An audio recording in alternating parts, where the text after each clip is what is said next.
Bonjour. Conduisez-vous plutôt mieux ou plutôt moins bien que la moyenne des conducteurs?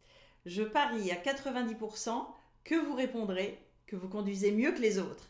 C'est en tout cas le chiffre habituel lors d'études psychologiques et pas seulement sur la conduite. Est-ce que vous êtes un meilleur parent que les autres, un meilleur docteur, plombier ou joueur d'échecs? Donc en gros, 90% de la population se pense en général supérieure à la moyenne, ce qui pose un petit problème de statistique. Je veux donc vous parler aujourd'hui du biais de surconfiance. Et ce qui est intéressant, c'est que moins je suis compétente dans un domaine, plus je me surestime.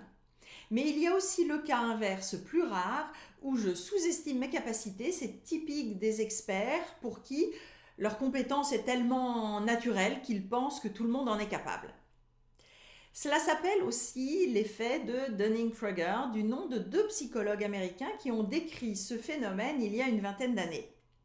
Et c'est en gros la combinaison de deux dimensions. Mon manque de compétence en tant que tel et mon manque de capacité à évaluer ma compétence. Quand je suis dans un domaine que je ne maîtrise pas, non seulement je risque de dire des bêtises, mais je n'ai pas la compétence suffisante pour m'en rendre compte. Et cela a donc été démontré dans des tas de domaines, et notamment chez des étudiants où les résultats aux examens permettaient une comparaison concrète avec l'auto-évaluation précédente. Il y a un schéma que vous trouverez sur Wikipédia qui représente la courbe de confiance en fonction de la compétence. La première partie de la courbe, où je suis peu compétente mais trop confiante, est appelée de manière humoristique la montagne de la stupidité. Si on fait le parallèle avec la courbe classique de l'apprentissage, c'est la phase où je suis inconsciemment incompétent. Je ne sais pas que je ne sais pas. Et puis, quand ma compétence augmente, je réalise tout ce que je ne sais pas. Et sur ce schéma, c'est appelé la vallée de l'humilité.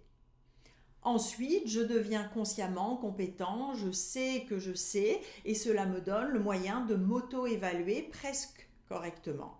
Et enfin, le cas dont je parlais, l'expertise, où je deviens inconsciemment compétent et où je risque de sous-estimer ma compétence réelle. Il y a une plaisanterie qui courait ces derniers mois sur les dizaines de millions d'experts en virologie ou en politique de santé publique dans chaque pays.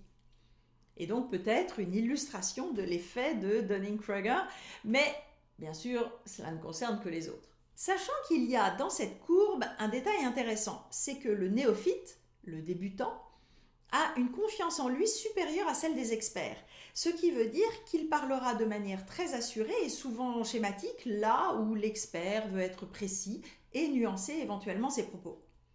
Et un peu dans la même idée, Dunning et Kruger ont fait l'hypothèse qu'une personne incompétente a du mal à reconnaître la compétence des experts tellement elle a confiance en elle, et peut-être aussi parce que les experts ne sont pas assez simples et donc elle ne les comprend pas.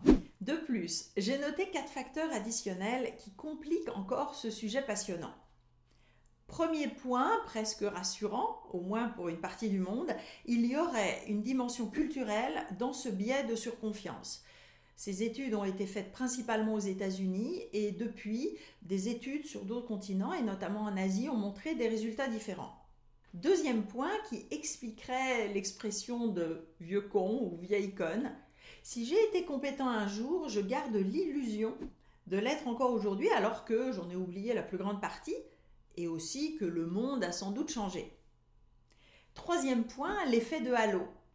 Si nous sommes compétents dans un domaine, nous pourrions avoir l'illusion de l'être dans des tas d'autres, ou que les autres le pensent, ou que je le suggère volontairement, comme ces publicités avec des titres de docteur, mais pas forcément en médecine, et des blouses blanches sur des produits par exemple de diète alimentaire. Enfin, quatrième point dangereux potentiellement pour nous tous, si vous rajoutez du stress ou de la pression sociale, par exemple devant une caméra de télévision dans la rue, nous avons encore plus de mal à dire « je ne sais pas ».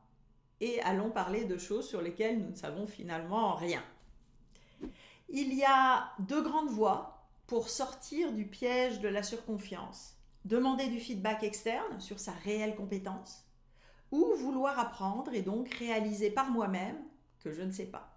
Mais c'est souvent inconfortable de descendre dans la vallée de l'humilité et donc de remettre en cause mes croyances sur moi-même et peut-être la belle image que je me suis construite. Et pourtant, les philosophes le disent depuis longtemps, et même Shakespeare dans une belle formule.